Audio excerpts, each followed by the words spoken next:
Donc, cette table ronde pour vivre heureux, vivons cachés, on l'avait pensée dès l'été, bien avant les polémiques qui sont survenues après la campagne de Santé publique France, avec les affiches qui étaient sur les abribus. Donc, c'était une thématique qui était déjà très présente. Et en fait, que moi, j'avais voulu poser par rapport à un débat auquel j'avais été confronté avec Jean-François Girard du temps où je sévissais dans cette maison sur la prévention du VIH, où en 1995, dans le cadre des campagnes d'ailleurs qui tournent un petit peu dans les diaporamas, dans les campagnes grand public et télévision, l'apparition des couples homosexuels avait posé des problèmes politiques très importants, de refus des autorités, de montrer un certain nombre de choses. Et voilà. Donc j'avais, sur cet exemple de 95, voulu avoir un peu l'avis de Jean-François Girard. Et en plus, la polémique est arrivée quelques mois après, avec à nouveau une campagne encore plus osée que ce qu'on avait fait en 1995. Et nous, ce n'était pas dans les abribus, c'était dans la presse. Mais enfin, quand même, on voyait deux hommes qui étaient heureux après une nuit d'amour, au même titre qu'un couple homme-femme heureux après une nuit d'amour. Donc voilà. D'où le panel qui avait été proposé. Donc, pour vivre heureux, vivons cachés. Bon, on va essayer d'y répondre à cette question. Alors, on va d'abord se présenter, Colline, May et moi, et puis après, on fera l'introduction à cette table ronde. Alors, pour moi, je vais essayer de me présenter. Tout cela remonte à très loin, c'est vraiment bien loin pour moi. Ça fait longtemps que je suis à la retraite. J'étais ingénieure de recherche au CNRS et spécialiste en sociologie quantitative. C'était au retour, en 1984, un retour d'un séjour à Londres pour apprendre des méthodes de sociologie quantitative, des méthodes de statistique, que Michael Pollack déboule dans mon bureau et me demande si je peux imaginer avec lui une enquête sur la nouvelle maladie qui frappe les homosexuels et qui ne s'appelle pas encore SIDA. Je réponds immédiatement oui. Il me demande de réfléchir, c'est tout réfléchi. Je suis lesbienne. Je ris et j'ajoute à brûle pourpoint, je sais que tu es homo. Sa surprise est complète. Comment le savais-je ? C'est une histoire étrange, une histoire des années 80. Nous étions ensemble en thèse chez Bourdieu. Michael restait toujours à l'écart des rencontres festives qui est organisées entre les thésards. Il m'était sympathique et je ne comprenais pas pourquoi sa distance. Puis un jour, je l'ai croisé dans un bus, assis à côté d'un homme. Nos regards se sont croisés et j'ai immédiatement compris qu'il en était, comme on disait à l'époque. Drôle de rencontre où ni l'un ni l'autre n'affirmions notre homosexualité. Dès ce moment, et jusqu'à sa mort en 1992, nous avons travaillé ensemble sur l'adaptation des gays au risque du VIH. J'ai continué l'enquête presse gay jusqu'en 1997, date à laquelle l'INVS l'a prise en charge. Bon, par ailleurs, j'ai travaillé sur d'autres sujets, la dénonciation, la dépression chez les policiers anglais, la violence envers les femmes et d'autres sujets aussi, et les séropositifs en France, tous sujets aussi gays les uns que les autres. Voilà. Oui, bonjour, et moi je suis donc Colline May, j'ai rejoint la lutte contre le sida un peu plus récemment et je suis actuellement militante salariée de AIDE, où je me préoccupe plus particulièrement des enjeux et des besoins des femmes, des personnes immigrantes, étrangères et des personnes trans. Avec nous, donc, pour cette table ronde, on va avoir Daniel Defer, qui est présent. On a Gilles Clavreul également, et puis François Berdugo. Voilà, alors je te laisse, je crois, Marie-Ange, peut-être présenter... Oui, je vais introduire cette table ronde et puis tu continueras après. Hein. Bon, alors l'intitulé de la table ronde, pour vivre heureux, vivons cachés, j'ai perçu ça presque comme une provocation. Oui. Caché, qui s'opposerait à affiché, D'un côté, des invisibles, des masqués, des effacés, des honteux, de l'autre côté, des libérés, des triomphants, des affirmés. Une dichotomie qui, pour moi, masque l'entre-deux, à savoir l'indifférence. Une généralisation qui occulte des stratégies multiples de dévoilement d'une variante sexuelle et amoureuse en fonction des époques, des circonstances et des interlocuteurs. Au cours de cette table ronde, il sera longuement question du moment SIDA, époque d'un drame collectif qui s'avérera charnière. Le drame engendre le combat et donne un nouvel élan aux luttes antérieures. La communauté revendique et impose la visibilité homosexuelle, le droit à la différence, l'égalité des droits civiques. Elle organise des marches de fierté, les jeux gays dont on a parlé. L'espace communautaire s'élargit en s'intitulant LGBT, je dis toujours l'inverse. Et puis j'ai même vu qu'il y avait des I et des Q qui s'étaient agrégés à cet anagramme. Alors, l'implication des gays séropositifs aussi, il faut rappeler ça, que dans la lutte contre le sida, aura transformé en profondeur les relations entre médecins et patients. Bon, alors, cette sombre période dépassée, à notre époque où le débat identitaire sature l'espace politique et médiatique, j'aurais envie de poser une seule question. Quelle place reste-t-il à une gestion pragmatique de nos identités, à une différence qui deviendrait indifférente au regard des valeurs privilégiées de la société ? Un rêve, devenir comme le gaucher face à la norme de la main droite, une différence qui se remarque mais qui n'a plus de sens. Voilà. Alors, comme l'a dit Marie-Ange Schild, cette table ronde propose notamment de revenir sur l'irruption du sida et comment elle a bouleversé l'invisibilité des hommes qui ont des rapports homosexuels dans la société en général et plus particulièrement dans les enjeux de santé publique. Les 4 intervenants de cette table ronde sont tous des hommes, soulignant peut-être un peu ironiquement la visibilité à géométrie variable des personnes lesbiennes, gays, bi et ou trans dans notre appréhension de ces enjeux. Au-delà du VIH et des hommes gays, quelles leçons retenir de cette période dramatique dans une tradition universaliste française qui peine à reconnaître les besoins et enjeux spécifiques liés à nos diverses communautés et identités? Quelles sont les pratiques institutionnelles et quels sont les défis aujourd'hui concernant la visibilité dans les politiques publiques des hommes gays, donc, mais aussi des lesbiennes, des bi, des personnes trans? On va laisser la parole pour ouvrir cette table ronde à Daniel Defer. Ah non, je croyais que c'était M. Girard, non? Non, ah bon. D'accord. Peu importe, mais il n'y a pas envie. Bon, d'accord. Donc, Daniel Defer, qui est...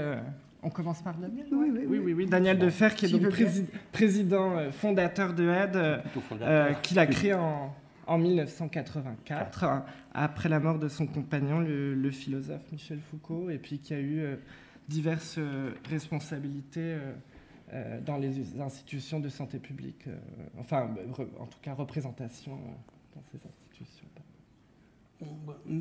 Merci, Monsieur Girard, je suis désolé, je pensais intervenir après vous dans l'histoire du sida. Bon. Moi, c'est la préhistoire. Bon. En fait, je ne vais pas tellement parler du sida. D'abord, le sida nous a appris qu'il y a des situations où il est impossible de vivre caché. Parce qu'effectivement, ce n'était plus notre militantisme qui révélait notre orientation, mais notre corps des symptômes. Et donc là, il était difficile de vivre caché et heureux, et difficile de vivre tout court. Donc l'orientation sexuelle, qui a été crue exclusive, je vais revenir un peu dans l'histoire du sida, elle a été mise au centre de cette épidémie qui s'est révélée rapidement une pandémie, c'est-à-dire mondiale.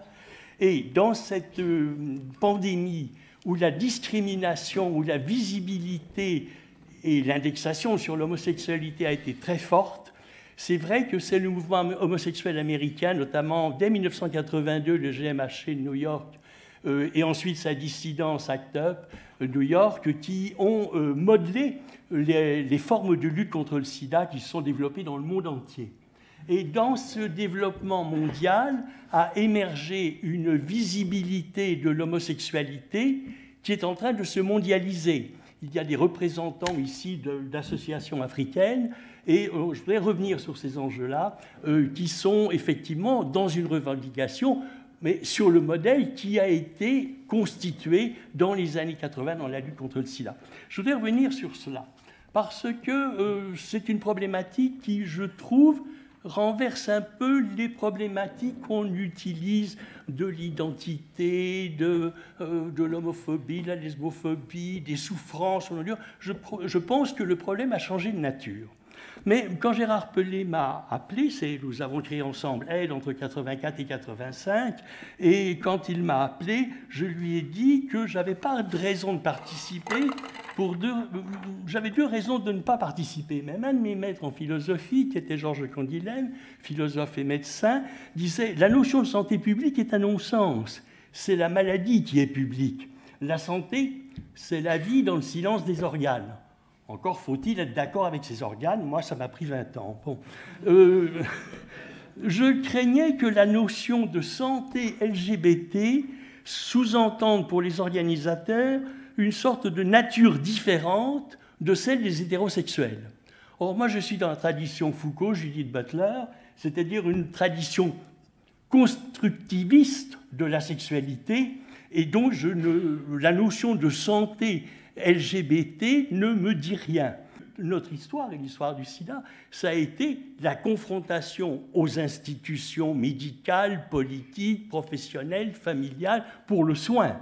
Donc c'était dans la dimension du soin, de l'acceptation par le corps médical de nous soigner, et l'acceptation aussi pour les homosexuels d'être d'une certaine manière, malgré eux, visibles. Et c'est cette histoire-là, moi, qui m'intéressait, qui n'était donc pas une histoire de la santé, mais une histoire de la confrontation politique autour du soin. Et à partir de ça, je pensais qu'il y avait un certain nombre de cibles à identifier, qui étaient les cibles de lutte pour cette reconnaissance.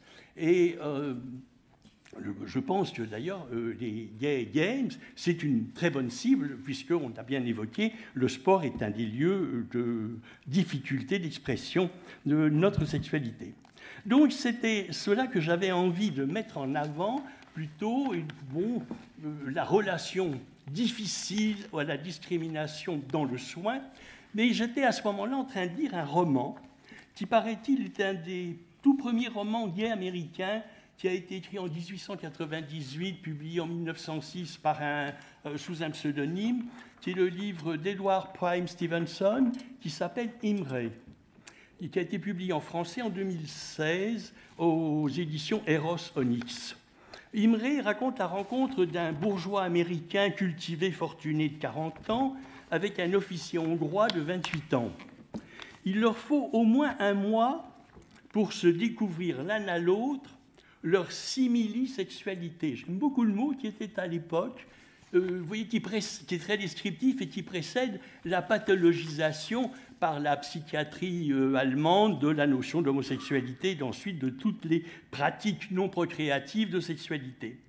Donc ce terme, au fond, prépathologisation, je me disais que m'avait beaucoup étonné, ce roman m'a beaucoup étonné, l'idée qu'on puisse passer un mois sans se reconnaître, mais Marie, tu as raconté tout à l'heure la rencontre avec Michael Pollack, avec cette non-reconnaissance, donc ça ramollit un peu mon argument. J'étais très surpris, en tout cas, qu'on puisse rester un mois face à face sans se reconnaître. Bon, dès 16 ans, j'ai commencé, je n'ai cessé de pratiquer la lecture de Proust, qui montre qu'il y a une sorte de reconnaissance, de connivence quand on partage une orientation sexuelle. Donc j'étais dans cet univers d'une certaine connivence. Et finalement, ce qui m'a frappé, c'est que nous sommes entrés dans un univers où justement ce n'est plus du tout de la connivence qu'il s'agit, que la visibilité publique qui s'est constituée à partir des années 70 est d'un tout autre ordre, et qu'aujourd'hui, ce n'est plus des affrontements d'identité de nature psychologique, et c'est ça que j'aimerais reprendre un peu rapidement pour leur lancer des pistes de réflexion tout de suite. Bon, vous vous rappelez sans doute que le CDC d'Atlanta, qui a découvert en 1981 cette nouvelle maladie, l'a découvert d'une façon très étrange. On leur réclame à Atlanta un booster d'immunité pour une épidémie nouvelle de Kaposi, je crois que c'est à Los Angeles. Or, ce booster n'est donné que par le CDC, on l'utilise après les greffes d'organes, et pour éviter les greffes sauvages, les marchés noirs et tout ça, c'est très concentré par le CDC. Quelque temps après, un médecin de New York fait la même réclamation d'un booster d'immunité pour une épidémie qu'il constate à New York, mais de pneumocystose. Donc on a deux épidémies qui émergent et le CDC demande qu'est-ce qu'il y a autre trait commun entre ces patients. C'est une époque où justement ces deux médecins sont connus comme étant deux médecins homosexuels et il y a une visibilité homosexuelle des malades homosexuels, des cliniques homosexuelles et finalement les deux médecins disent ce sont des homosexuels masculins. L'homosexualité fait encore partie des maladies. Elle est encore pathologisée, si bien qu'elle entre dans la description du syndrome. Et la première description, c'est le gay-related immunodeficiency, c'est-à-dire absolument, le gay est inscrit dans la maladie. Hein. Tout à l'heure, quelqu'un évoquait que plus tard, ça s'est appelé sida, mais à l'époque, ça ne s'appelle pas sida, et le français l'a traduit par cancérienne. Donc vous voyez que d'emblée, il y a une pathologisation. L'homosexualité est déjà pathologisée et elle fait partie de la pathologisation de la maladie. Et pendant très longtemps, on va avoir une difficulté à penser qu'il y a d'autres catégories. Donc, vous voyez que j'ai souvent dit et écrit que 50 ans plus tôt, on n'aurait pas associé cette nouvelle épidémie à l'homosexualité parce qu'elle n'aurait pas été aussi visible. La plupart des gens auraient été bisexuels et mariés. Donc on aurait mis beaucoup plus longtemps à l'identifier. Et là, vous voyez que c'est en fait un fait culturel et politique. C'est la visibilité des homosexuels acquise. Et acquise comment? Alors il y a plusieurs facteurs. Vous savez sans doute qu'aux États-Unis, quand une communauté représente plus de 10% de la population, elle a droit à une représentation politique. C'est comme ça que j'ai connu un des premiers conseillers municipaux de New York, élu quand, il y avait plus de 10% de la population de Greenwich qui était gay, et ils avaient droit à une représentation politique. C'est-à-dire qu'il y a toute une politique américaine qui encourage le regroupement, et donc une visibilité par quartier. En plus, il y a eu, mais ça c'est une autre histoire, mais j'ai eu l'occasion de discuter avec deux urbanistes de Chicago et de San Francisco, il y a eu une politique de gentrification de vieux quartiers en le confiant aux gays. Donc on a eu une visibilité sociale bien avant d'être une visibilité politique. Et les deux ont marché ensemble. Et aujourd'hui, il faut bien comprendre que ce qui constitue notre visibilité, elle est tout autre de ce qu'elle était il y a 30 ans, avant le sida. Maintenant, il y a des lois qui permettent le mariage entre personnes de même sexe. Donc, c'est-à-dire qu'aujourd'hui, ce que l'on entend par homosexualité et par LGBT, qui s'est développé dans le contexte de la théorie queer, qui se relève un peu de cette construction de la sexualité dont je parlais tout à l'heure, eh bien, il s'agit cette fois non moins d'affrontements d'identité psychologique que d'affrontements de modes de vie. De modes de vie qui sont vraiment conflictuels avec les idéologies politiques, les idéologies religieuses aujourd'hui. Et voyez le contexte des élections américaines récentes et des élections qui se préparent en France, si bien que ces questions deviennent extrêmement centrales.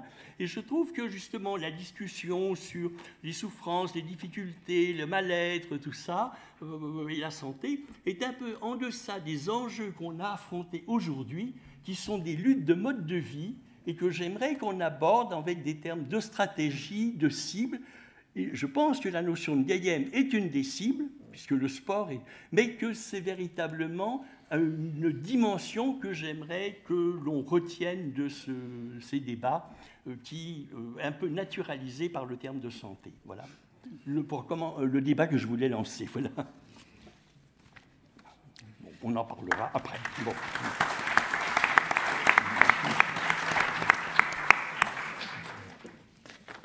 Merci Daniel. Maintenant, je vais présenter le professeur Jean-François Girard. Bon, dans cette maison, je pense qu'il est connu. Il a commencé comme médecin hospitalo-universitaire avec de nombreuses activités de recherche en immunonéphrologie.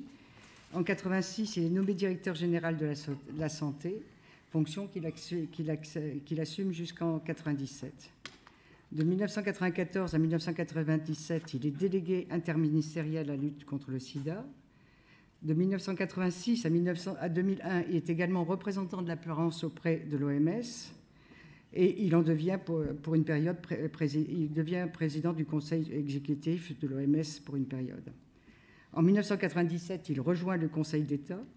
Je pourrais allonger la liste de ses engagements internationaux, nationaux et locaux, et de ses œuvres, mais je vais lui laisser la parole.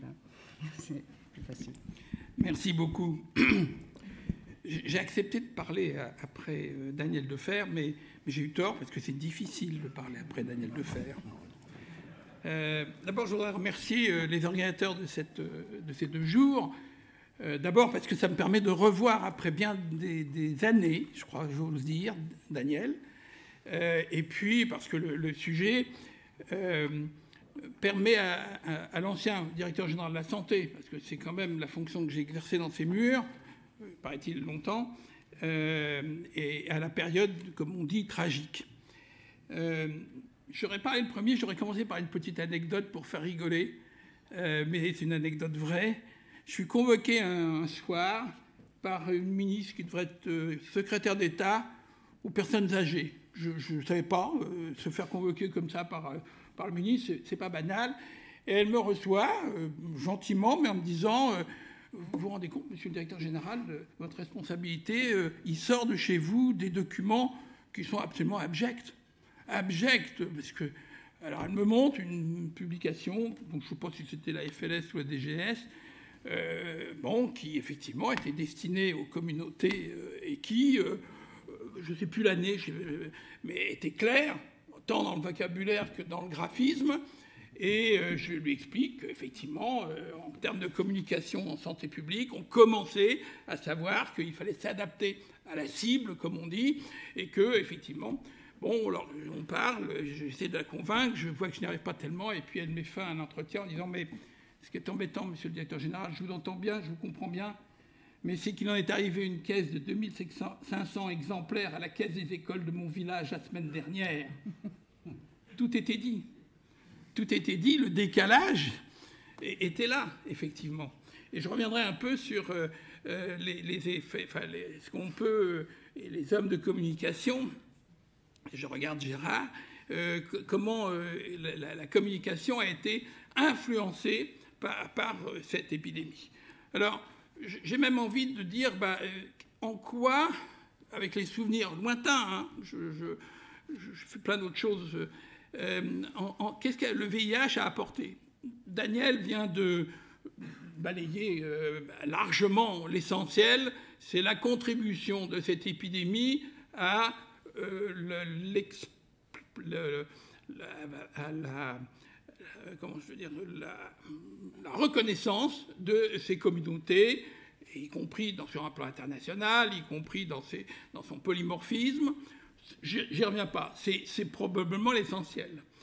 Le deuxième point que je voudrais évoquer, c'est que, au moins jusqu'en 1996, et Daniel, je me souviens très bien d'un échange à table à Grenoble, je crois. Jusqu'en 1996, avant les trithérapies, la médecine était désarmée. Le sida ne relevait pas de la médecine. Et donc, la société a dû s'organiser, soit pour faire des appartements thérapeutiques, soit pour apporter des réponses non médicales. Le sida, à cette époque-là, était démédicalisé. Et ça, c'est essentiel. Car si vous vous projetez dans un autre domaine, avec une maladie plus récente, c'est exactement la même chose pour l'Alzheimer. L'Alzheimer, la médecine est impuissante, ou à peu près. Elle dit pouvoir faire mieux, les laboratoires en particulier, bien sûr, mais on ne fait pas. Et donc la société est obligée de s'approprier, mais d'adopter la réponse, la prise en charge de ces maladies pour lesquelles la médecine n'est pas capable. Et je trouve le rapprochement, bien sûr, je ne dis pas osé, mais c'est deux situations très différentes, mais ça nous apprend, à nous médecins, à un monde médical, une forme d'humilité, et surtout, encore plus intéressant, ça conduit la société à considérer que, j'ai souvent utilisé cette phrase, la santé est quelque chose de trop important pour être laissé aux mains des seuls médecins. Et à l'évidence, les deux exemples que je prends, que ce soit le sida à cette époque-là et l'Alzheimer, ont joué un rôle essentiel dans cela. Et je pense qu'elle le fait. Alors, maintenant, le problème est de faire coexister les deux approches, les deux types de réponses. On a sûrement énormément de progrès à faire pour cela. La situation des aidants et le statut des aidants autour de la maladie d'Alzheimer, mais pas seulement de la maladie d'Alzheimer, puisqu'on commence à parler des aidants dans le cancer, tout ça sont des initiatives, des réponses qui échappent à la médecine et qui sont des réponses de société. Et une fois de plus, ça veut bien dire que la santé est clairement un bien de société et non pas une propriété qui appelle uniquement la réponse médicale. Le troisième point que je voudrais précisément, c'est le sida, le VIH et le sida ont énormément contribué à la lente émergence de la santé publique. Effectivement, ça m'est arrivé, je vais faire sourire probablement, de dire à cette époque-là que les seuls qui avaient compris la santé publique, c'était les militaires. Le service de santé des armées, qui par définition sait ce que c'est que la santé publique. Un, il a des bataillons, au sens physique du terme, qui en santé publique sont des cohortes, des grands nombres. Et deux, il a besoin qu'elles soient en bonne santé, que ces troupes soient en bonne santé. Donc, j'ai toujours trouvé que le service de santé publique, avec lequel j'ai eu des relations normales, régulières, et j'ai vu plusieurs directeurs se succéder, avait mieux que d'autres compris la santé publique. Et sortant de cette référence, je pense que si on réfléchit bien à comment la réponse publique s'est organisée, d'une part avec les associations, mais même parfois de sa propre initiative, ça a fait faire des bonds en matière de santé publique. Si vous vous souvenez bien, le ministre de l'époque, je ne sais plus, a confié la mise en place des trithérapies, non pas à l'Agence du médicament, mais à une direction d'administration centrale, la DGS en l'occurrence. C'est étonnant, parce que d'abord, effectivement, le ministère, le politique, n'organise pas les distributions de médicaments. Bon, c'est de l'ordre de la médecine. Là, il l'a fait pour des raisons dont on se souvient, qui nécessitaient à la fois des arbitrages pas faciles entre laboratoires, surtout une mise à la disposition rapide, et ça a été surtout le facteur déterminant de cette année 95-96, et ça a été confié aux politiques, à l'administration du ministère. C'est elle qui a pris en charge, et je trouve que c'est symbolique de la responsabilité de prise en charge. Il y a peu d'exemples, même peut-être pas du tout, où les vaccinations, ça part, où on est dans cette situation-là. Et puis enfin, pour ne pas être trop long, la dernière contribution essentielle, marquante, c'est en termes de communication. Alors, d'autres, probablement pendant les 2 jours, auront l'occasion d'y revenir. Les anecdotes que l'on pourrait citer sur la violence, parfois, de la réaction de l'autorité politique par rapport aux documents. Et il y a plein d'exemples. Il y a un ministre qui disait, à un moment, dans cette période tragique, « Moi, je n'ose pas prononcer le mot de préservatif ». C'était il n'y a pas longtemps. Enfin, c'était il y a 30 ans, ce qui n'est pas longtemps. 30 ans, oui, 30 ans à peu près. Ça dépend pour qui. La loi. Oui, oui. Donc, bien sûr que maintenant, on a dépassé ce stade-là, mais en termes d'aptitude à la société à parler des choses, à utiliser les mots adaptés, à communiquer de façon adaptée, y compris en faisant attention à sa cible, c'est évident. Et au total, et comme ça ne m'arrive pas souvent de parler de mes faits et gestes de l'époque, tout au début, j'ai dit, je le reconnais devant vous, ici, pas par hasard, le sida, il n'y a pas que le sida. J'ai dit ça à un moment devant 300 adhérents d'ACT UP dans un amphithéâtre. Bon, évidemment, c'était dangereux, peut-être lucide, mais dangereux. Et ça, je le redis aujourd'hui parce que je savais que ça interpellerait certains d'entre vous, parce que c'était à la fois mon ambiguïté. Le directeur général de la santé, il dit, bah d'accord, il n'y a pas que le sida, parce que, évident. Mais d'un autre côté, tout ce que je viens de dire en parlant de l'effet sur les populations, sur la santé publique, sur la communication, montre qu'à l'évidence, cette épidémie n'était pas une épidémie comme tout le monde, comme les autres. Merci. Merci.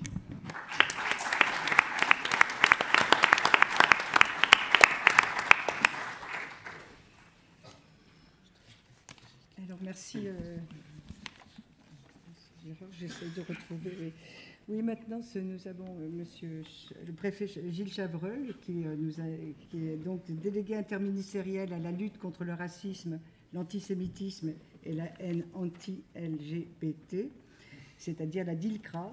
Cette délégation interministérielle a été placée depuis novembre 2000. Elle est créée en novembre 2014.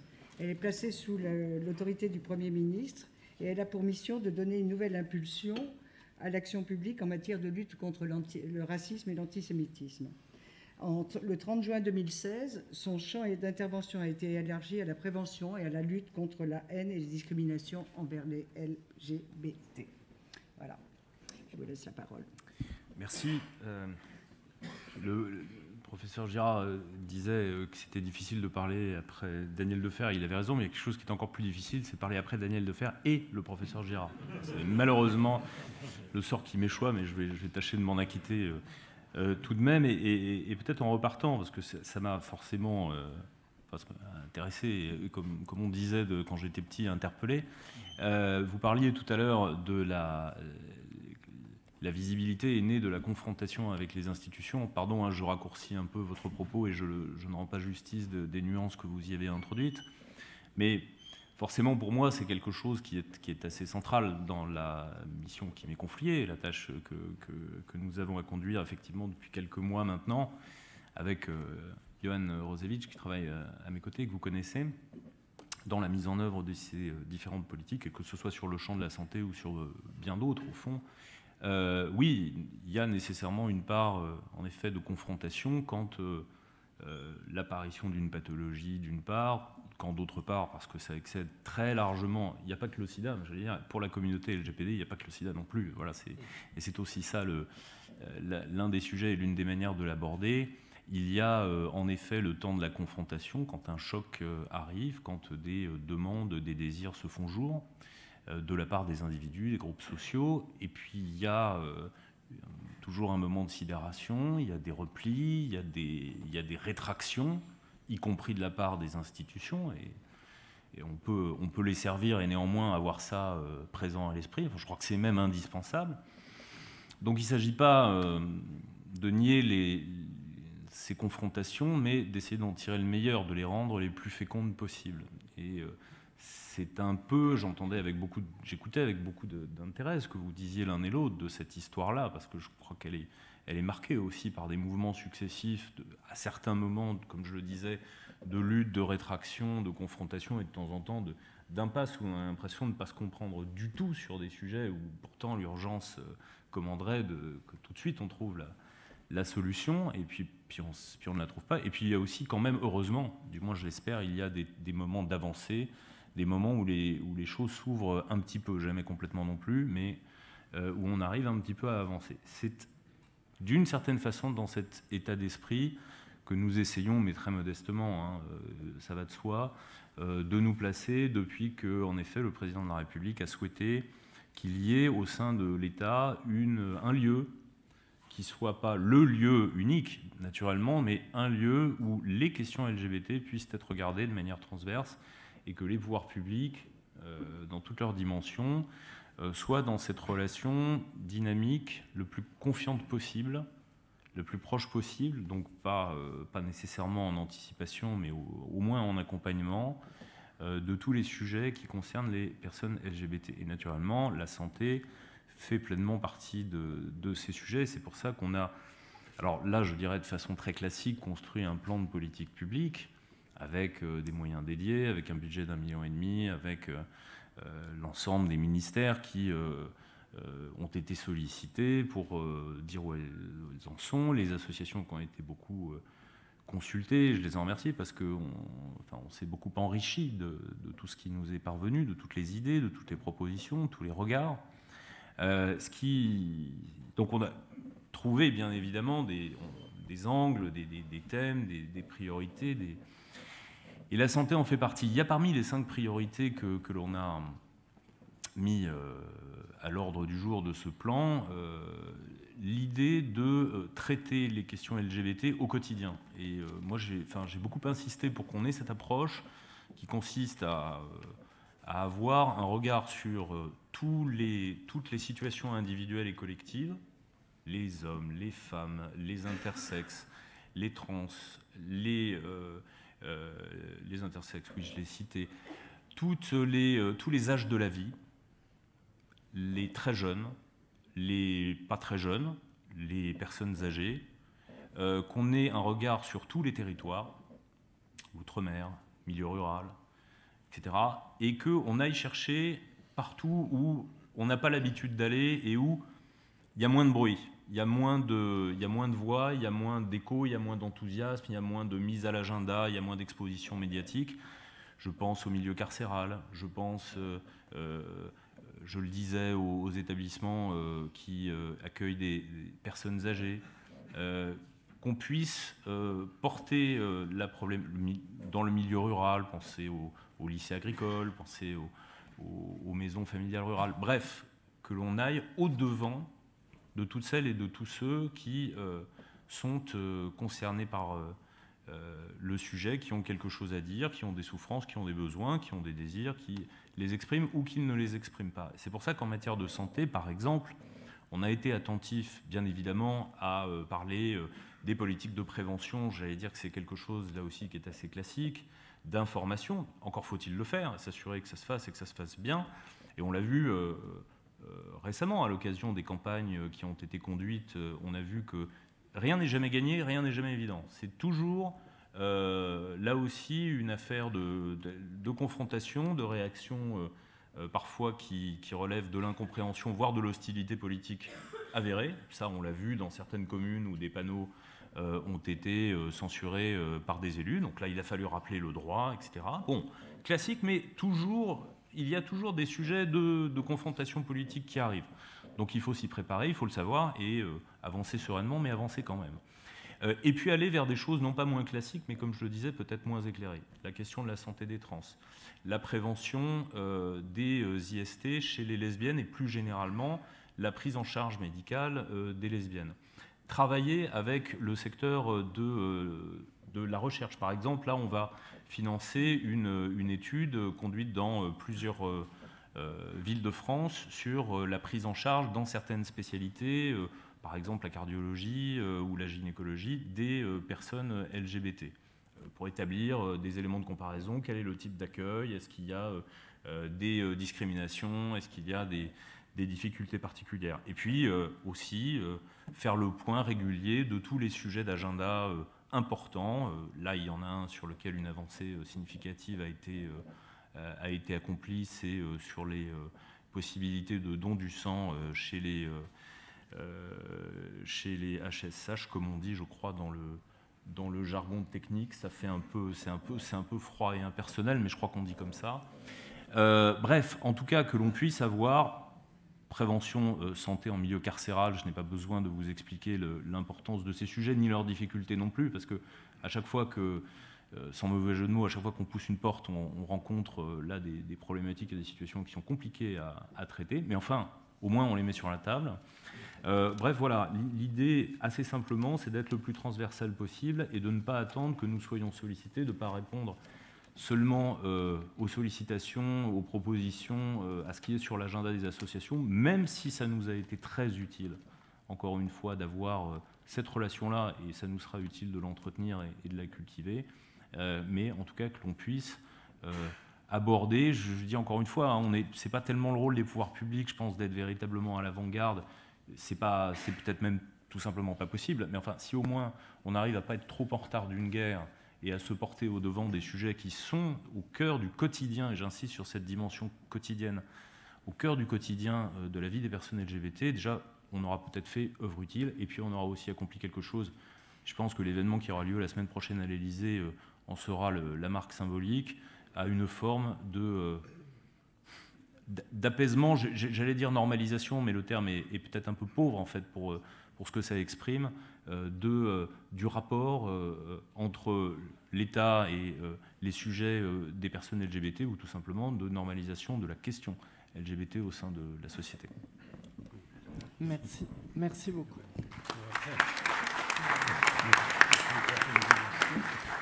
Oui, ça. En guise d'apaisement, on va maintenant passer la parole à François Berdugo, militant de la lutte contre le sida et pour les droits des personnes malades depuis 2000 au sein de diverses organisations. Et actuellement, François, tu es membre du conseil d'administration de Médecins du Monde. Je vous remercie. Non, voilà, je suis très contente d'être là. Je vous remercie d'avoir organisé ce colloque. Je suis content d'y prendre la parole. Et puis, en fait, je suis content de parler après vous trois, pour tout vous dire. Voilà, donc pour partager quelques réflexions sur le sujet qui nous réunit aujourd'hui. Pour vivre heureux et en bonne santé, vivons cachés. Alors évidemment, mon point de vue est éminemment situé, enfin comme tous les autres, mais différemment. On ne parle pas de la même place quand on a 37 ans, qu'on est homosexuel, en l'occurrence séronégatif, et qu'on parle de visibilité, que quand on a 10, 20, 30, 40, 50 ans de plus et 10 ou 20 ans de moins. Évidemment, je ne parle pas de vous, messieurs, bien entendu, mais non, mais c'est important. C'est une expérience, une vision ancrée dans une époque. Donc voilà, des réflexions sur une histoire d'apparition sur la scène publique et politique, de revendication pour une meilleure prise en compte des vies, de la vie, de la valeur de la vie, d'abord face au sida, puis aux droits civils, puis toujours aujourd'hui face à la santé, et puis des perspectives sur l'avenir de la prise en compte dans les politiques publiques. Alors, le colloque s'appelle LGBT, la commande qu'on m'a faite était plutôt sur gay et trans. Tout ça se mélange un peu. Moi, j'aime pas beaucoup l'acronyme LGBT, donc essayez de penser en m'écoutant, s'il vous plaît, à désarticuler cet acronyme et à penser la diversité de groupes de population. La question des relations entre visibilité et santé, et réciproquement entre santé et visibilité, pour moi, c'est notre premier héritage de la période des 35 années qui vient de s'écouler. Ça croise des dimensions individuelles et collectives, on en a déjà parlé un petit peu. Donc je me suis demandé, est-ce qu'on peut finalement lutter, être engagé dans une lutte quand on est, enfin, en tant qu'individu et en tant que groupe, quand on vit caché? Bon, de mon point de vue, c'est évidemment compliqué. En tant qu'individu, pour lutter, il faut se réunir avec d'autres. Et puis, comme l'a dit Daniel Defer, comme l'a dit Marianne Schiltz, comment reconnaître les autres qui me sont semblables si aucun de nous ne se dévoile? Donc c'est une situation que beaucoup ont connue ici. En tant que groupe, c'est pas non plus tellement simple, parce qu'une fois qu'on s'est rassemblé, si on veut exister auprès des institutions, auprès des pouvoirs qu'on va aller confronter, il vaut mieux être visible pour dépasser la question de l'autosupport, en tout cas dans un modèle de type démocratie libérale comme le nôtre. Et puis se cacher, au fond, c'est donner raison à celles et ceux qui pensent que nous ne valons pas de vivre à découvert, c'est leur donner le sentiment ou l'illusion réconfortante qu'on n'existe pas, ou qu'on n'a pas vocation à exister librement, voire même que l'on a soi-même honte d'être ce que l'on est.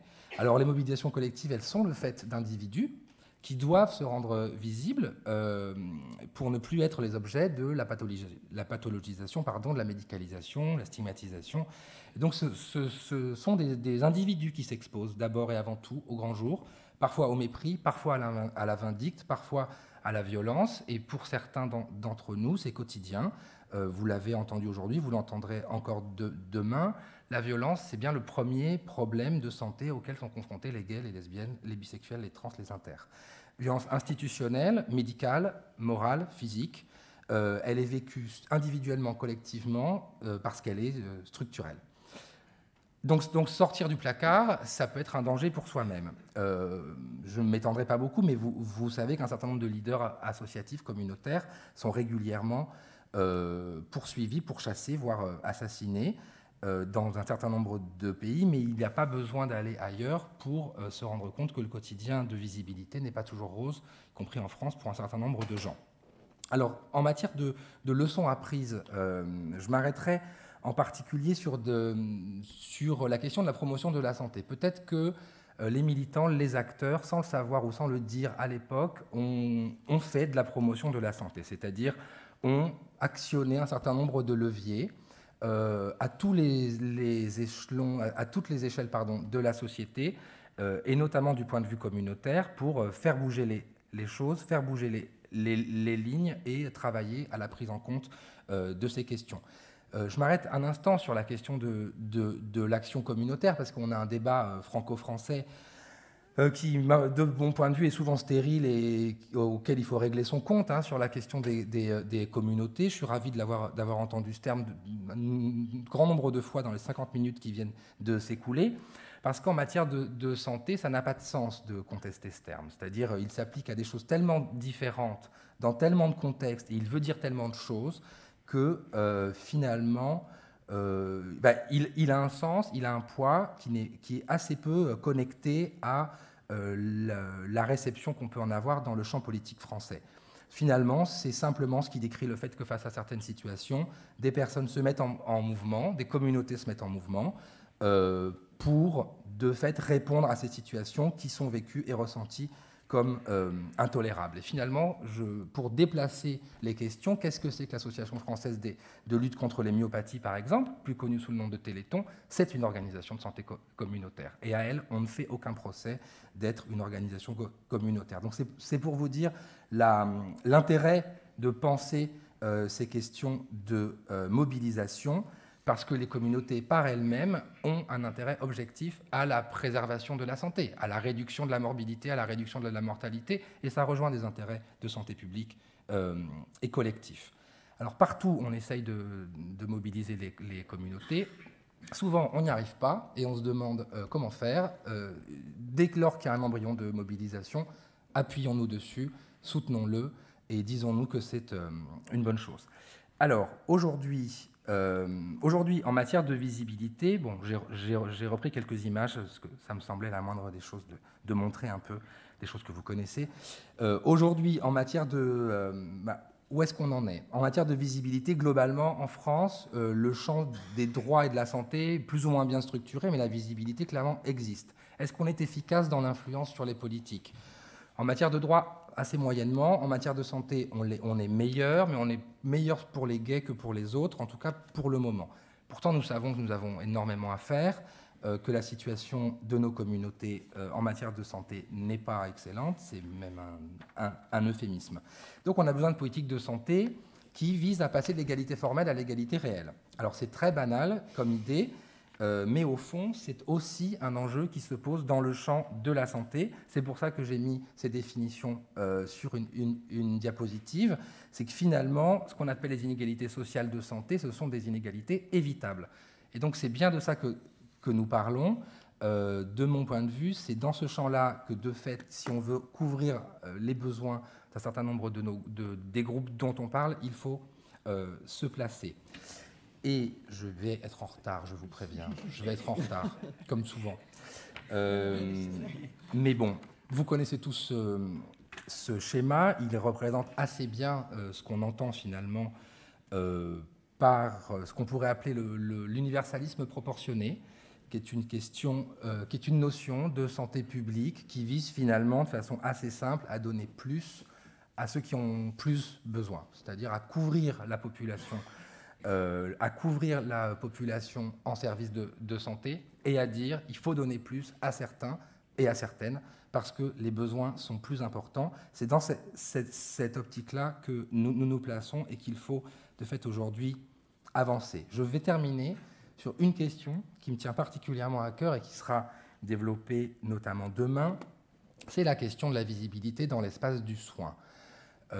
C'est-à-dire ce dont nous parlons d'une manière ou d'une autre depuis ce matin. Pour travailler à la prise en compte de nos questions de santé à l'échelle à la fois individuelle et collective, évidemment, cette question de l'espace du soin, elle est cruciale. Est-ce que se dévoiler dans un cabinet médical, c'est facile? Non. Je pense que nous sommes un certain nombre à en avoir fait l'expérience. Demain, on en reparlera également. Donc finalement, notre chantier, un de nos chantiers prioritaires dans les années à venir, me semble-t-il, c'est d'aller de nouveau questionner, challenger, mettre au défi l'institution médicale, c'est-à-dire les médecins, collectivement, individuellement, les professionnels de santé dans leur ensemble, en leur disant, voilà, nous avons des choses, il y a des choses que vous devez entendre, il y a des choses que vous devez connaître, il y a des choses que nous pourrons vous dire, mais nous ne pourrons vous les dire et elles ne pourront être entendues que si vous êtes capable de les entendre. Et nous avons un travail à promouvoir de ce point de vue-là auprès de l'ensemble des professionnels de santé pour que finalement, ce qui ne relève même pas de l'ordre du possible dans leur tête, parce qu'on ne les a pas acculturés à un certain nombre de questions, deviennent subitement partie prenante de leur horizon. Et c'est probablement une condition qui permettra que nous soyons mieux reçus individuellement et mieux pris en charge, en tout cas accompagnés collectivement. 3 phrases de conclusion, si vous me le permettez. Parmi les autres leçons à retenir, il y a de ces 35 années, il y a évidemment le fait que les alliances et les coalitions ont été un puissant levier de changement social. C'est-à-dire, ce qui s'est fait, il a été fait bien sûr parce qu'il y avait des malades, des personnes vivant avec le VIH, des associations qui étaient mobilisées, mais aussi parce qu'elles ont réussi à faire alliance avec des chercheurs, des soignants, des acteurs sociaux et même des institutions. Et ça, c'est également une leçon à retenir pour l'avenir. Dernière chose, c'est aussi parce que nous avons su faire preuve d'innovation et que nos forces d'innovation sociale ont été majeures, notamment à travers la recherche, mais pas seulement, que nous avons obtenu des choses. C'est probablement encore une piste à emprunter pour l'avenir. Je vous remercie.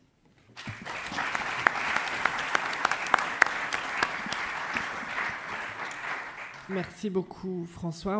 On va pouvoir passer à un échange à la fois entre les intervenants, peut-être qui voudront rebondir sur ce qu'ils ont pu dire, et avec la salle. Vous posez des questions à qui bon vous semble. Et, je ne sais pas d'ailleurs si auparavant, oui. Je rebondis sur la presque dernière phrase, les dernières phrases, sur le rôle du patient, du client, de la personne humaine dans l'éducation des professionnels de santé. Ça, alors, vous l'avez évoqué vu de votre point de vue et du point de vue des communautés, mais c'est un problème plus général en ce moment, qui commence à émerger. On donne la parole, on écoute le malade. Hein, c'est pas vrai. C'est pas vrai, pas partout, d'accord. Mais on dit des médecins qu'un bon médecin, c'est quelqu'un qui sait écouter. Bon, mais écouter son malade. Et là, il y a quelque chose qui est en train d'émerger. Bon, je vis en milieu rural essentiellement, je vais en dire un mot. Hein, mais je pense qu'effectivement, dans cette évolution, l'expérience, si je peux dire, ou la situation des populations...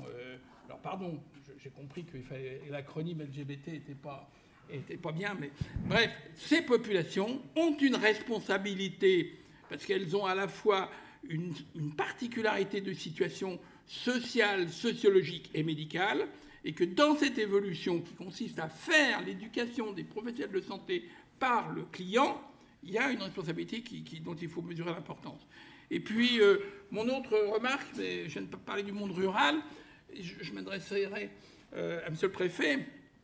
Je suis très frappé du silence assourdissant de ce type de discours en monde rural. Il y a autant d'homosexuels dans le monde rural qu'ailleurs, je pense. Après, il y a le moment de la reconnaissance, de la révélation, tout ce qu'on voudra. Mais ce sujet-là, y compris vu du côté de la santé, est complètement occulté. Et je pense qu'effectivement, compte tenu de vos responsabilités, c'est un sujet qui mérite qu'on s'y agrippe. Vous voulez que je dis juste un tout petit mot là-dessus. Oui, c'est bien la raison pour laquelle on a voulu cette territorialisation, pardon du mot qui fait un peu techno, hein, mais vous voyez ce que je veux dire par là, ça renvoie à un enjeu quand même qui est très concret. Et c'est pour ça qu'on a mis dans la boucle de ce travail interministériel les préfectures, les services déconcentrés, les collectivités locales autant que faire se peut. Puis on va y aller progressivement, mais il s'agit bien que il s'agit de pénétrer vraiment le territoire et de pouvoir parler du sujet, poser le sujet partout. on s'aperçoit d'ailleurs que ça marche bien, ce qui montre bien qu'il y a une demande, il y a un besoin, parce que là, dans l'appel à projet que nous avons lancé, nous recevons énormément de propositions qui nous remontent des villes de province et pas nécessairement que des grandes villes. Et je trouve ça très bien, parce que ça montre que là, on touche quelque chose qu'on n'avait peut-être pas touché suffisamment jusqu'à présent. Et qu'effectivement, comme vous le dites, oui, bien sûr, le sujet est là, parce qu'il y a des gays, des lesbiennes dans les espaces ruraux. Il faut donc pouvoir répondre aussi à ce besoin-là. Il y a le mariage. Daniel, bon, il y a une des choses, c'est qu'il y avait une tolérance beaucoup plus grande qu'on croit, et qui maintenant, naturellement, change, dans la mesure où l'homosexualité change de statut. Il y a quand même ça, et je pense dans les pays africains et tout ça, il y a beaucoup de choses à dire sur le fait qu'aujourd'hui, on est obligé de s'afficher, de s'affirmer, alors qu'il y avait une tolérance. Moi, j'ai connu des gens, des hommes qui étaient des femmes qui habitaient tout le monde le savait dans le petit village de Bourgogne où j'habitais. Et dans 2 villages à côté de chez moi, il y a eu des mariages gays, et la totalité de la population a été invitée au un verre à la mairie. Et ça s'est très bien passé. Et ma mairesse, mon petit village, bon, c'est au pied de Vézelay. Vézelay, c'est un peu différent, mais au pied de Vézelay, la mairesse dit « J'espère bientôt faire un mariage gay ». Donc, je ne suis pas sûr que ce soit là où il y a le plus de discrimination. Je parlais de la Vendée, moi. La Vendée, il y a des histoires différentes. Oui, mais c'est un cas limite, là. Oui, je pense que ça statistiquement va. parlant, il faut l'évacuer. Hein. Peut-être Ça on va va. passer la parole à la salle. Une question dans la salle, oui. Oui, allez-y. Vous vous présentez peut-être. Je ne suis pas sûr que le micro fonctionne, mais... Non. C'est à qui Ça marche. Ah, Gérard, tu as un autre micro? Je peux y aller là ou pas? Bah, peut-être en attendant, En parce que attendant, désolé, oui. on va récupérer l'autre micro.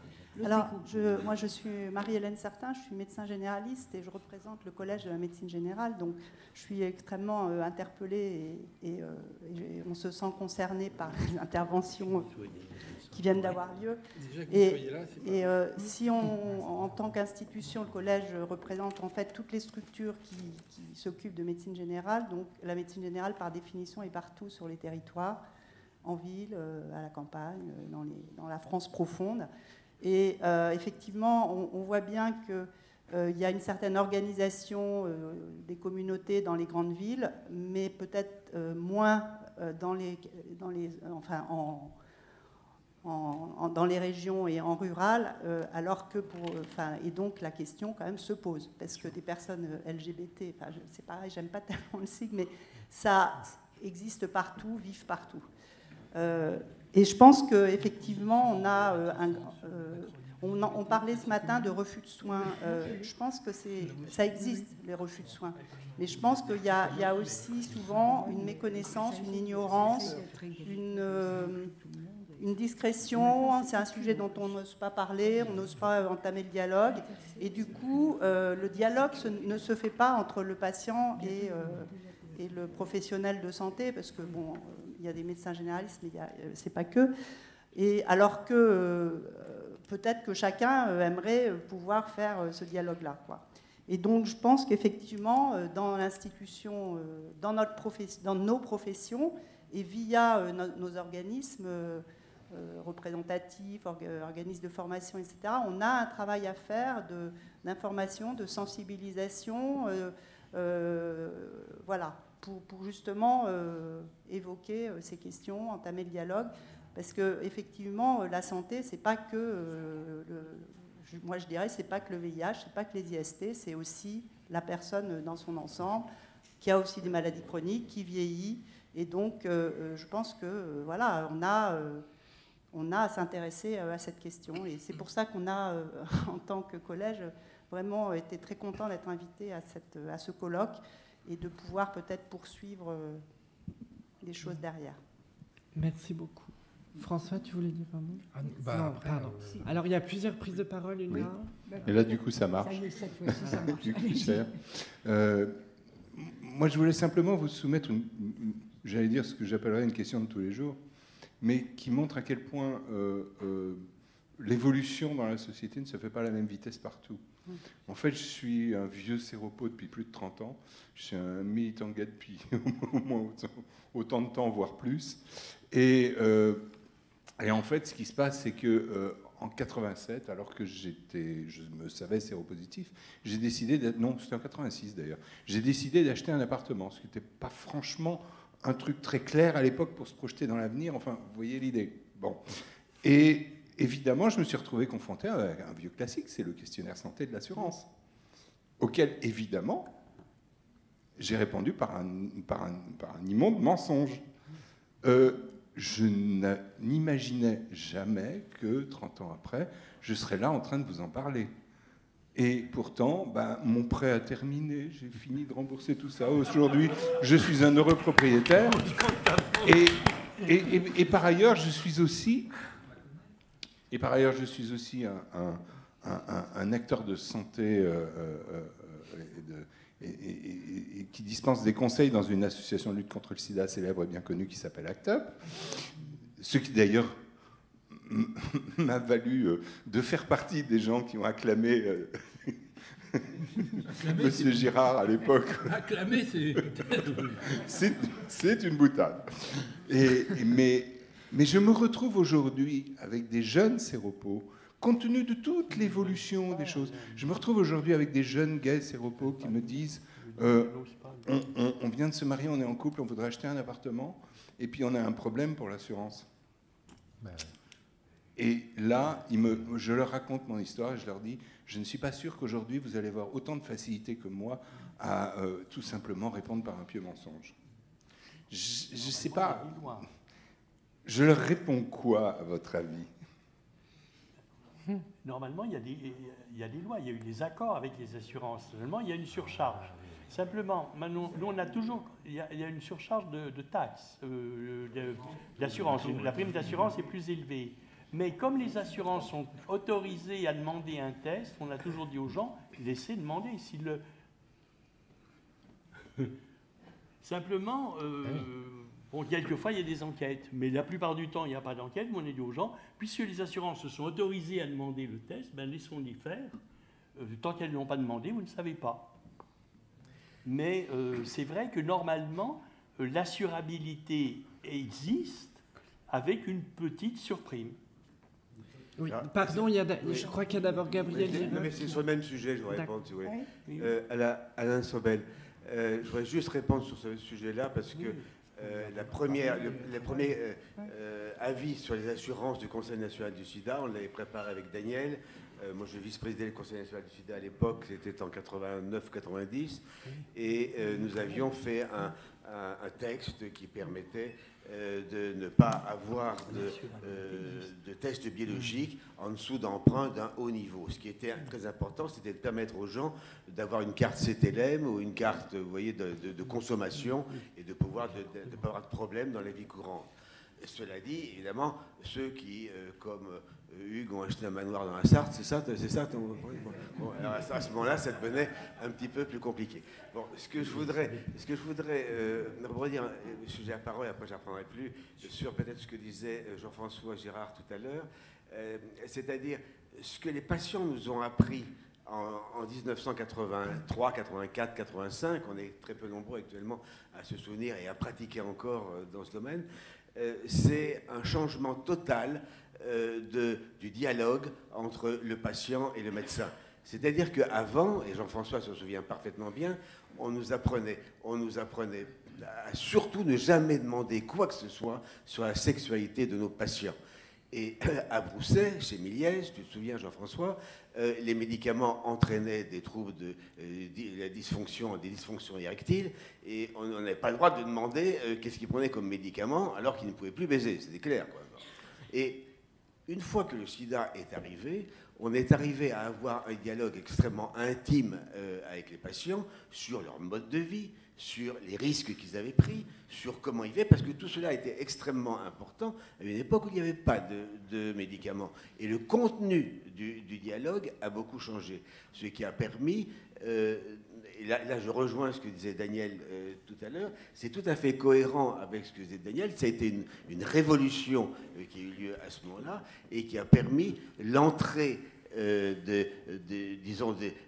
des personnes qui avaient des pratiques homosexuelles, hommes ou femmes, dans un autre espace, enfin dans une autre dimension, qui était une dimension politique. Et ça, je suis tout à fait d'accord sur la dimension politique, alors que on pourrait se poser des questions maintenant sur effectivement une segmentation sociale qui est plus de l'ordre de l'identité communautaire, quel que soit le type de communauté. On a parlé plusieurs fois de communauté, c'est un terme que j'aime pas beaucoup, mais qui témoigne d'une fragmentation extrêmement importante, et c'est différent de ce qui se passait au début, comme le disait Daniel, je crois que tu as parfaitement raison. François veut répondre. Là, je vais laisser la parole. Oui, c'est à la fois sur la question de l'enjeu territorial, de la médecine générale et de ce que vous dites. Enfin, bon, je commence par l'assurance parce que c'est plus facile. En fait, je ne sais pas ce que tu peux répondre, Hugues, mais rendons-nous compte que c'est fascinant de se dire aujourd'hui, en 2017, alors que nous avons des études qui, depuis 10 ans, disent la mortalité des personnes vivant avec le VIH est la même, voire est meilleure. Enfin, pardon, n'est pas supérieure. Et qu'aujourd'hui, les assurances continuent à demander, acceptent, mais à surprime. Donc là, on voit bien qu'on peut faire 35 ans d'histoire et se dire qu'on a tout réussi. Heureusement, personne ne dit ça. Mais là, c'est pas du tout vrai. Enfin, je veux dire, aujourd'hui, on ne cesse de dire aux gens vivre avec le VIH, c'est une maladie chronique compliquée, mais beaucoup moins compliquée que bien d'autres par ailleurs. Et voilà qu'arriver à la banque, ça ne marche pas. Sur la question, oui, de territoriale, médecine générale, effectivement, c'est vrai que si on veut déployer une réponse en population, y compris qui prenne en compte les besoins spécifiques de certains groupes, appelons-les groupes, mais en fait, ça rejoint la question de la culture médicale. Moi, bon, M. Sobel est parti, mais je veux bien... Pardon, vous êtes là. C'est-à-dire... Moi-même, j'ai été bercé dans l'idée que tout avait changé, mais sauf que ça, c'est une illusion. Enfin, c'est une illusion.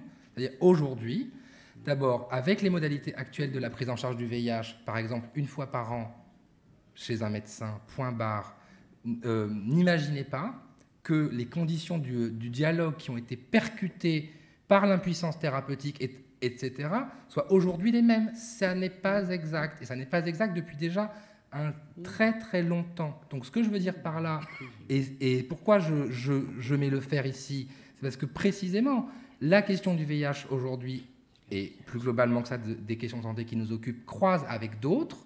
Ce dont nous avons besoin, c'est certes des compétences spécifiques, mais c'est surtout d'une posture soignante différente. Et là, bien évidemment, on a des choses à apprendre du VIH, mais cette posture, on en a également besoin dans l'ensemble des maladies chroniques, sur l'ensemble des questions. Voilà, ce que je veux dire, c'est que la culture médicale doit être de nouveau percutée par quelque chose, et je ne sais pas quoi, si on veut qu'elle évolue encore, parce qu'aujourd'hui, il y a eu de fait une renormalisation, pas chez les gens, enfin chez les gens peut-être, mais beaucoup chez les professionnels de santé aussi. Une question de ce côté-ci, oui. Oui, merci. Je voudrais me porter à la défense de la notion de santé LGBT, parce que c'est celle qui a défini un peu le colloque, puis je ne suis pas un fétichiste de l'acronyme, mais il me semble que, tel qu'on l'a un peu réfléchi dans ce colloque, c'est plutôt une approche en termes de santé minoritaire.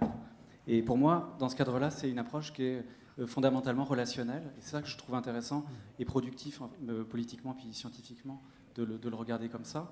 Une approche relationnelle parce qu'elle met en jeu des rapports de pouvoir, des postures médicales, des postures de patients aussi, parce qu'elle met en jeu des manières de se dire, et on a vu aujourd'hui qu'il n'y a pas qu'une façon de se dire, il y a aussi des raisons de se cacher parfois, et que c'est aussi quelque chose de plus complexe. Et puis parce que ça met en jeu des processus de conscientisation de ses besoins de santé. Donc autour de tout ça, je trouve qu'il y a, en tout cas j'essaie de défendre cette notion de santé LGBT, il faut l'investir de quelque chose de relationnel et de politique. J'aimais beaucoup l'expression de Daniel Defer sur les luttes de mode de vie, je trouve ça parlant et intéressant, et je me dis, dans ce cadre-là, la santé, pour moi, est une bataille décisive de ces luttes de mode de vie. Et je trouve que si la santé LGBT peut servir à quelque chose, c'est de maintenir ouvert ce chantier-là dans les enjeux politiques LGBT. Voilà, merci. Merci Gabriel. Je ne sais pas s'il y avait une autre question. On va devoir Voilà, il y a une intervention et puis après, ça sera la dernière, je crois, parce qu'on va devoir quitter la salle. Oui, moi je voudrais dire, je suis Franceler, je voudrais dire que dans l'organisation de ce colloque, puisque j'y ai participé avec Gabriel, Michael et Gérard, notre objectif est beaucoup plus, enfin était, peut-être qu'il sera différent à l'issue de ce qui s'est passé ici, beaucoup plus pragmatique que ce que j'entends ici. J'ai entendu tout l'après-midi changer les mentalités, changer les médecins, changer les institutions, etc. Je pense, enfin, en tout cas, tel que moi j'ai travaillé à la préparation de ce colloque avec mes camarades, c'est d'essayer de reconduire sous les formes nouvelles cette alliance qu'on a créée qui a été créée, je ne dis pas on, mais qui a été créée dans le VIH. Quels sont les enjeux clés de santé? Parce qu'on s'intéresse à la santé parce que notre seule compétence ici, c'est la santé. Je ne veux pas dire qu'il n'y a pas autre chose. Loin de moi de penser que la citoyenneté n'est pas importante, mais nous sommes des spécialistes de la santé. En tout cas, moi, j'étais chercheur en santé publique.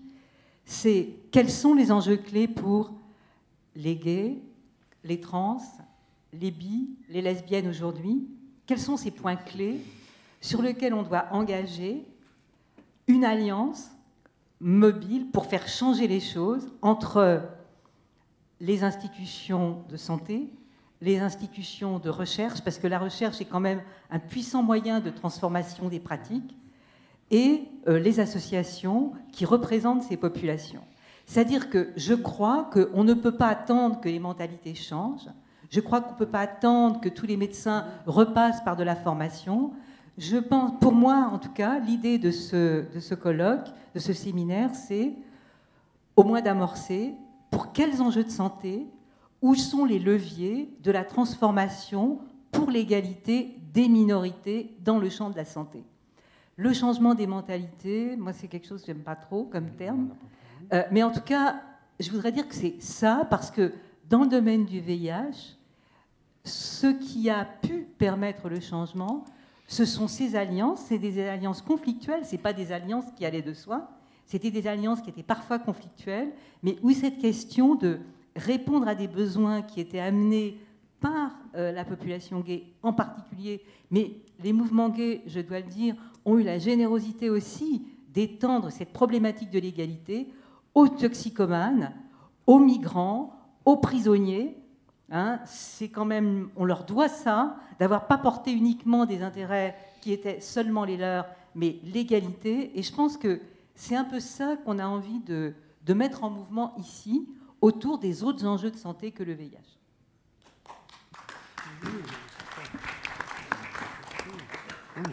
Merci beaucoup. On arrive donc au bout de notre temps. C'est un peu frustrant parce qu'on avait 1 heure, on l'a dépassé un petit peu, mais j'espère que ça ne pose pas de problème. Merci à toutes les personnes qui sont intervenues ce soir. On a entendu beaucoup de choses. Moi, ce que je retiens, c'est que si l'irruption du sida a contribué à ouvrir des portes, on serait bien inspiré de garder le pied dans la porte et de continuer à pousser pour que les portes s'ouvrent complètement, puisqu'apparemment, il y avait un enjeu de ce côté-là. Et je ne sais pas si Marie-Ange Schiltz veut compléter un petit peu, ou si on se quitte avec un mot de... Moi, je pense que France a bien posé des questions, mais que je suis à la retraite depuis tellement longtemps que je ne peux pas lui répondre. Et c'est aux jeunes de travailler.